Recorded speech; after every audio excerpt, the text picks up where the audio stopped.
because that will mean that there will be no rule of law, there will be no law, and those who wield the gun or those who have the capacity to create terror around them will be the rulers. And when rule comes through terror, it is not rule of the law, it's not rule of respect for the law, it's not the rule of respect for humankind or mankind or the lives of people. It is a free-for-all. It's chaos. It's back to jungle Raj. Is our civilizations going back to jungle Raj, where people can just about kill almost with impunity? And then we also know that trials, if and when terrorists are caught, takes sometimes decades before a person is held responsible. And in this case, I certainly can say, and you will agree with me, that justice delayed is really justice denied. So there are changes happening, and I'm very glad that this seminar has been organized for all of us to think together as common men and women. We may not be the decision makers, we may not hold the triggers in our hands, but we are concerned citizens. It impacts our lives much more than anybody else's lives. If I live in terror all the time, if my family lives in terror all the time, if my children live in terror thinking that God knows when we go out whether we will return back or not. Another thing that I would pose as a question to you,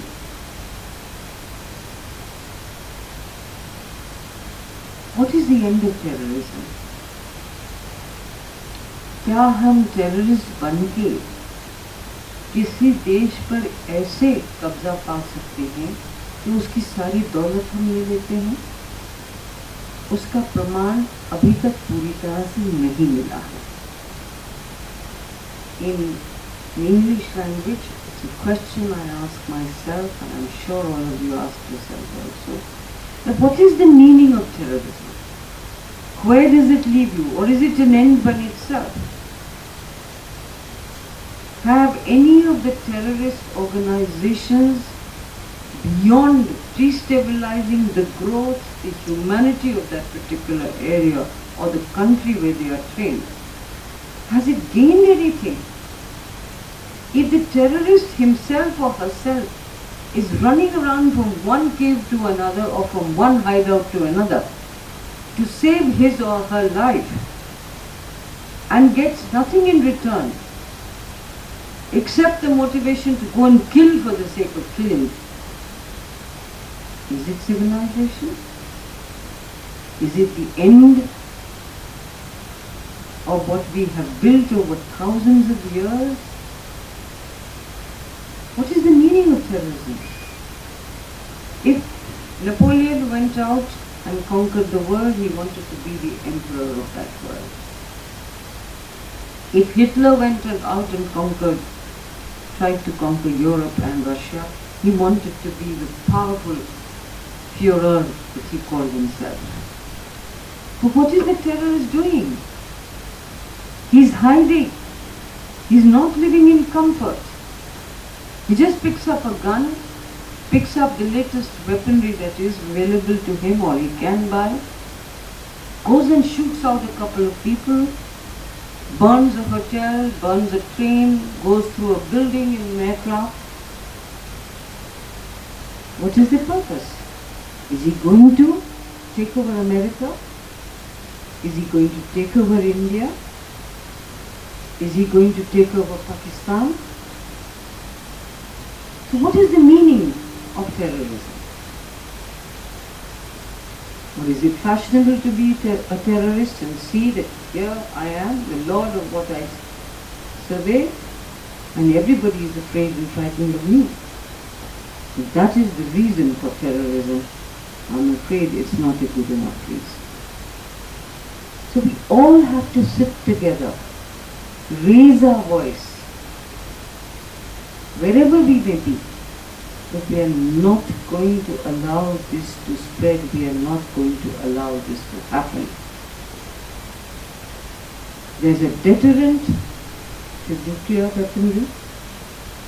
Itself, nuclear weaponry is a deterrent by itself.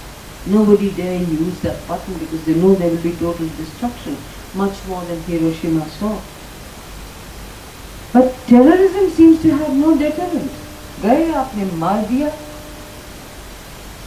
individual, a community or a building or a vehicle or whatever it may be, or a bus. What is it that triggers off something?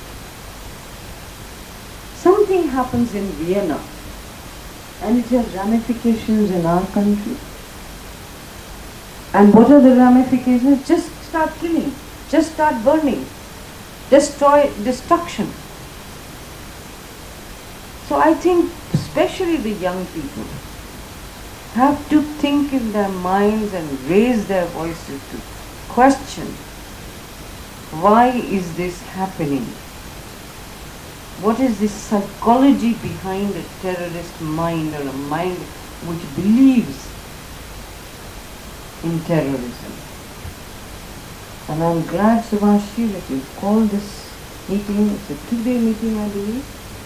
And all of you will say what is worrying you in your minds.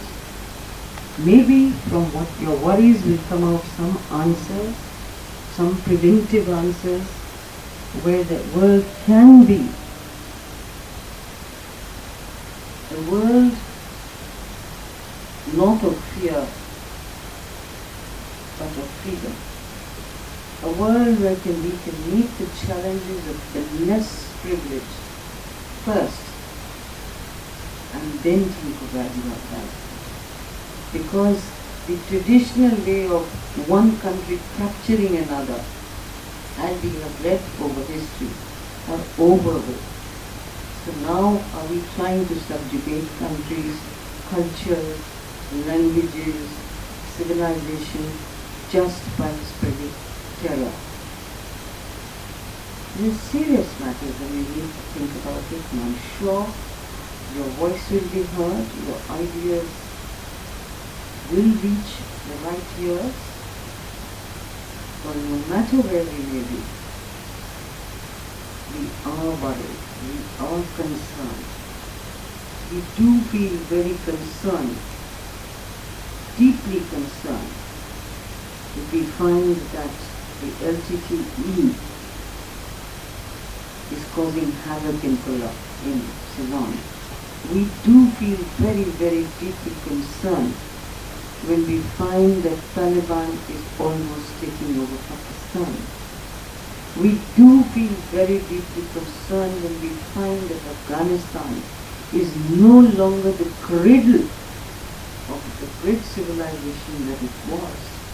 We do feel concerned that Iran, Iraq, which have given us such beautiful languages, such beautiful art, and such a highly civilized, sensitized civilization, they are under attack. We feel concerned that Lebanon, we feel concerned that Israel and Palestine are not working in tandem. But we do feel inspired by countries like Cambodia, by countries like Vietnam, who have faced the onslaught of war and terror. And however tiny they may be, they have faced it with determination, without much weapons in their hands, but through a will to overcome. So we have to develop this will to overcome this menace called terrorism in our world today, and we have to think about it seriously and quickly. With these words, thank you very much for calling me here, and my best wishes to all of you for the seminar that you're going to hold today and tomorrow. Thank you.